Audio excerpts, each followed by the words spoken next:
What's up, everyone? Welcome to the video. Today we're going to take a look at how to change the battery in this Ford Mustang remote key fob.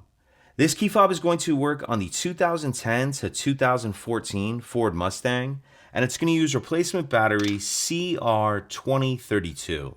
I'll put a link in the description box of this video to where you can find these replacement batteries if you're in need. The other thing I'm going to be using to change this key fob battery is a quarter. If you don't have a quarter available, you can also use a flathead screwdriver, but a quarter is really ideal.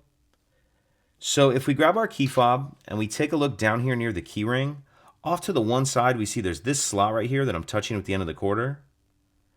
What I'm going to do is put the quarter in there like that, and if you notice it's like the perfect size.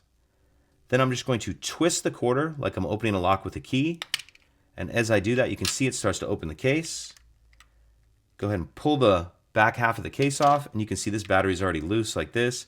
Sometimes it'll just be sitting in there and you may need to just kind of turn it over and gently dump it out.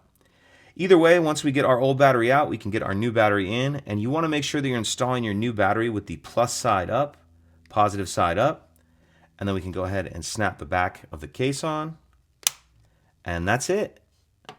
If you have any questions, please let me know. If you could take a second to like and subscribe, it helps us out, and I'd appreciate it.